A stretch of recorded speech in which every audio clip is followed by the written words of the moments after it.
बहुत समय पहले की बात है। धरती पर अल्लाह के एक बड़े नबी थे, हज़रत मूसा अलैहिस्सलाम।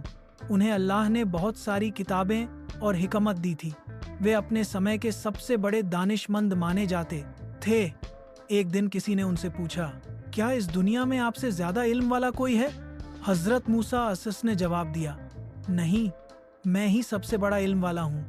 अल्लाह को यह बात पसंद नहीं आई, क्योंकि असली इल्म और हिकमत सिर्फ अल्लाह के पास होती है। अल्लाह ने हज़रत मूसा को बताया, ए मूसा, मेरा एक खास बंदा है जिसे मैंने ऐसा इल्म दिया है जो तुम्हारे पास नहीं है। अगर तुम सच्चे दिल से सीखना चाहते हो तो निकलो उसकी तलाश में। हज़रत मूसा अस्सेश ने कहा, ए मेरे रब, मैं तब तक नहीं रुकूंगा जब तक उसे ना पालूं, चाहे मुझे सालों सफ़र करना पड़े। अल्लाह ने संकेत दिया, जहाँ दो दरिया मिलते हैं वहीं वो मेरा खास बंदा मिलेगा, और निशानी ये होगी कि तुम जहाँ मछली को खो दोगे वही वो मुकाम होगा। हज़रत मूसा ने अपने युवा साथी यूशा बिन नून के साथ सफ़र शुरू किया। साथ में उन्होंने एक पकी हुई मछली थैले में रखी। वो दिन भर चलते रहे, गर्म धूप, रेगिस्तानी रास्ता, थकान और भूख। शाम को एक चट्टान के पास आराम करने के लिए रुके। वहीं जब दोनों सो गए, एक करिश्मा हुआ। सस्पेंस शुरू होता है। थैले में बंद मरी हुई मछली हरकत करने लगी और अल्लाह के हुक्म से वो जिंदा हो गई। मछली फिसलती हुई पानी की तरफ गई और कूद गई। पानी में वो एक सीधी लहर बनाते हुए गायब हो गई, जैसे खुद पानी भी उसका रास्ता बना रहा हो। कुछ देर बाद दोनों उठे और आगे सफर शुरू कर दिया, पर यूशा बिन नून भूल गए कि मछली गायब हो चुकी थी। कई मील चलने के बाद हज़रत मूसा असास ने कहा, अब खाना निकालो, बहुत भूख लगी है। तभी यूशा को याद आया और वो घबरा गए।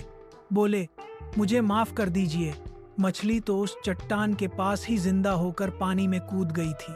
मैं भूल गया आपको बताना। मूसा आ से ने तुरंत कहा, वही तो वो जगह थी, चलो वापस चलते हैं।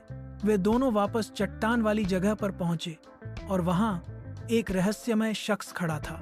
चेहरे पर नूर, आंखों में गहराई और चाल में अजीब सुकून। वो थे हज़रत खिज्र अलैहिस्सलाम, एक ऐसे बंदे जिन्हें अल्लाह ने छुपा हुआ इल्म लद्दुनी दिया था। ऐसा इल्म जो सिर्फ अल्लाह के खास बंदों को मिलता है। मूसा आ स ने अदब से कहा, क्या मैं आपके साथ चल सकता हूँ ताकि आप मुझे वो हिकमत सिखाएं जो अल्लाह ने आपको दी है?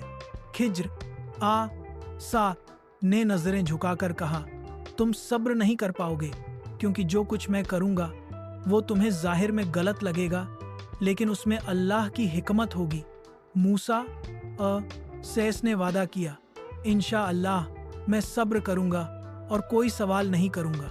और फिर शुरू हुआ एक रहस्यमय सफ़र, जिसमें खिज्र अपलास ने एक मासूम बच्चे को मारा, एक टूटी नाव को और तोड़ दिया, एक दीवार को बिना कुछ लिए ठीक कर दिया। मूसा एस को यह सब बहुत अजीब और गलत लगा, लेकिन जब खिज्र आस सेस ने आखिर में इन सबके पीछे की अल्लाही हिकमत बताई, तब जाकर मूसा आस सेस को एहसास हुआ कि अल्लाह का इल्म बहुत गहरा और रहस्यमयी होता है।